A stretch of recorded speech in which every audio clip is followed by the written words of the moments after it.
Hello everybody, welcome back to another video where I talk over a game, and today I have my dog on my lap. She may occasionally make some sounds, usually kind of smacking sounds, I don't know why. Anyway, so if you're hearing that in the background, that's the dog. Other than that, today I wanted to talk about how somebody on the spectrum, AuDHD, Autism, ADHD, may have one or more of the following interests. And that is psychology, coaching, therapy, not as in participating, but being the person to do the therapy, the therapist, so to speak. Same with coaches, self-help books, MBTI, Big Five, personality tests in general, astrology, having thoughts of becoming an astrologer, digging through your entire chart and trying to dig through those of your family members and friends. To an extent, spirituality, I think, is also on that list. And the reason why I'm naming these things is because most of these things, if not all of them, have something to do with trying to understand either the world, other people, yourself, and a whole combination of those things together, or how things came to be in the way of astrology, because that also tends to be a lot of where did I start, like what was my starting hand and where is it going, something like that. Because the world is fundamentally very confusing to us, and that means that we want to explain it somehow to ourselves and maybe also to other people. And speaking for myself, I have had a whole cabinet full of different types of self-help and psychology books. I've actually taken coaching sessions, like to become a coach, basically. Not that I actually see myself actually having clients, because then that other issue comes up where I'm not very good at social interactions, and I don't see other people wanting to go into therapy with somebody who they find hard to read, like myself. That was actually a thing that happened when I was taking those coaching classes. Basically, I was in a group of several other people that also wanted to become a coach. And after a while, we had to do these exercises where we'd like have mini coaching sessions with each other. And this is more like a therapeutic type of coach, not like a job coach or anything like that. So we had a little conversation, me and this other person. And then our trainer comes up and sits with us and turns to the person that I was coaching in that moment and goes, "Could you actually go and have a therapy session with them? Like, do you see yourself doing that? Would that help you?" Or something like that. And I'm like, okay, thanks for somehow signaling that you don't think I can do this, because that's how I read it anyway. Now, the person that I was coaching said that they could, and that they actually thought that I was like pleasant to talk to and things like that, so that's good. But that teacher, that trainer of ours, even though they were pretty rude about it, they did touch upon something like, I don't think that I would have a lot of clients that really want to work with me, like maybe very specific clients. But how do you explain on a website or something like what type of client specifically would want to work with you, but also the fact that you would have to do all this admin that goes around it and all the entrepreneurial side of starting your own coaching practice and stuff like that. I would never do any of that because that seems too much work.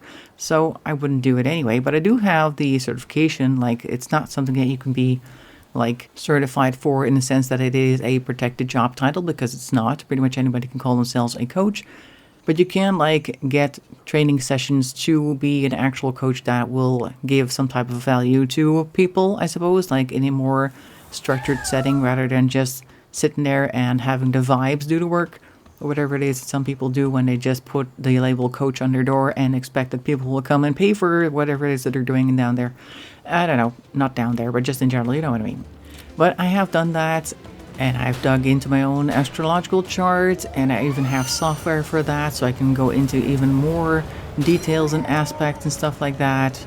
And to say that I understand the world better now, maybe, but I wouldn't say it's because of psychology. I think what I really found after a while, and particularly after I figured out that I might be on the spectrum, is that all the things, all the books that I ever bought or borrowed, or all the trainings and workshops that I did, were not really meant for us. And by piecing together things from other people's experiences and stuff like that, I think it only really showed me more how this world isn't really revolving around people who are not neurotypical.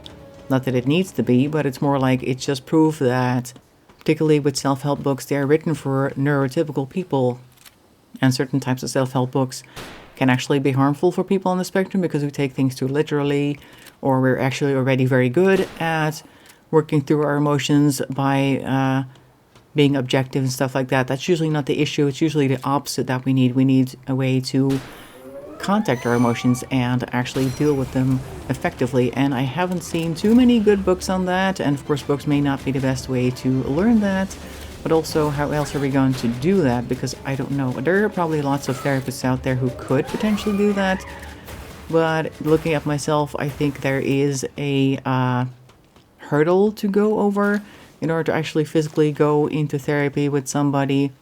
I've actually been in therapy for a couple of sessions. I think I've mentioned that in a video a while back and how that experience went.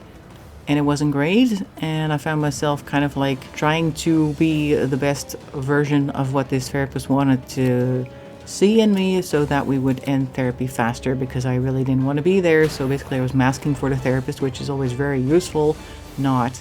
And so that did not work out for me, and I don't see myself really having a useful therapy session because of that. Because next time, even if I went to look for a therapist who was, I don't know, specialized in neurodivergent people, I would probably still do the whole masking thing. But that's not just because of the neurodivergency, it's also because of my history, where I've always had to manage the people around me and their emotional responses to me.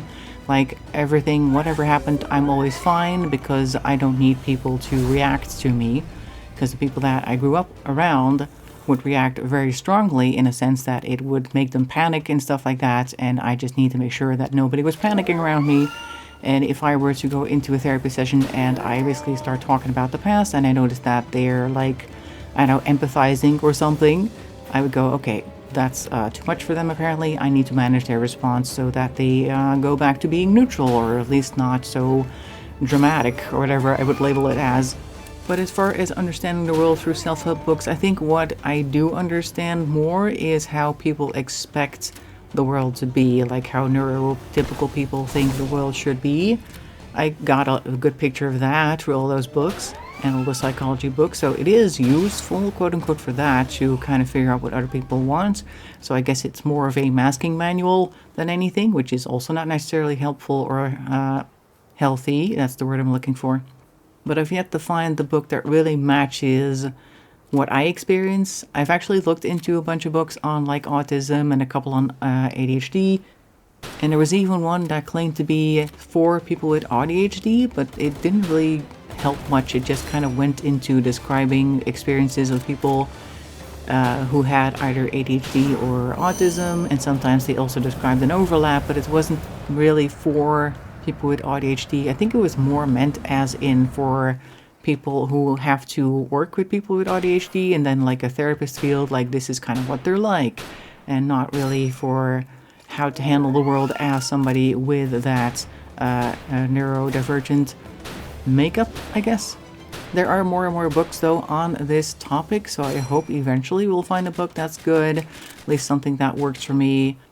But until that time, we'll just have to keep going on our own. And it is fun, of course. All those different self-help books can be kind of fun. The psychology books can be very interesting. I also found books that described the mind-body connection to be very interesting. Maybe that's a good topic to look up if you're looking for something to help understand yourself, because it does kind of help you understand that if you're feeling a certain way, it may be related to your circumstances. Maybe it's too cold for you, maybe it's too warm for you, maybe there's too much light.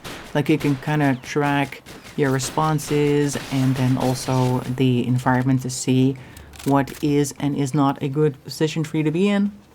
And then hopefully you can adjust your environment accordingly to make yourself feel better. That can be useful. And astrology is always fun anyway, to just try to figure out what's going on or what this or that says about you personally. Astrology so far doesn't really say much about neurodivergency, but it does kind of say something about the type of experiences that you have in your life or that you will have in your life, some of that.